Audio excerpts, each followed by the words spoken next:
Act out of analysis, not emotion. April 13th, 2019, Shri Ram Navami Day. Rama and Krishna were both complete incarnations of God on earth, but the difference is that Rama said that he was only a human being and not God, Atmanam Manusham Manye, whereas Krishna said that he was God on several occasions in the Gita. These days, the situation of humanity is worse than during the times of Rama and Krishna.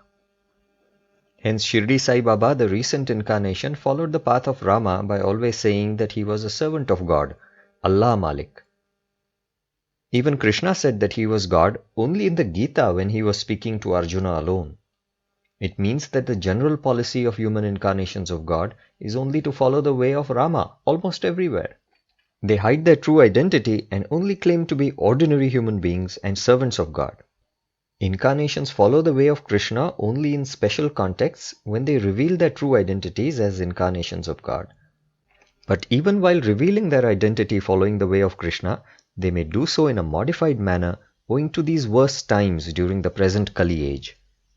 So even on those special occasions when the incarnation of God reveals his identity, the incarnation might say that God is in him instead of saying that he himself is God. This modified claim does speak about the specialty of the incarnation, since God is present only in that incarnation and not in every human being. But it also limits the specialty of the incarnation. If the incarnation directly claims to be God himself, it is beyond the limit of what a human being can accept.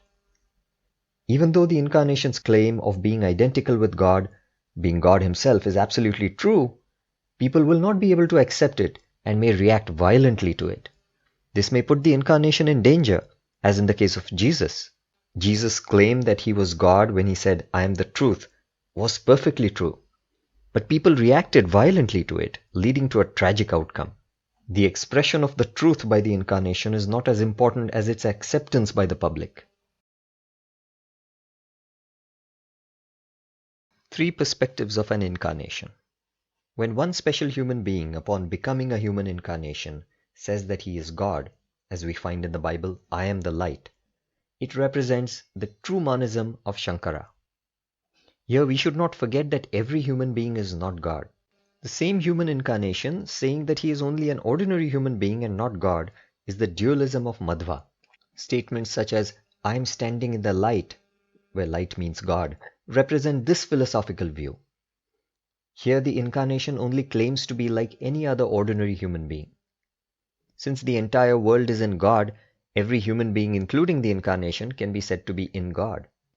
What we need to understand from statements of this type is that although most human beings are not God, it does not mean that no human being can be God.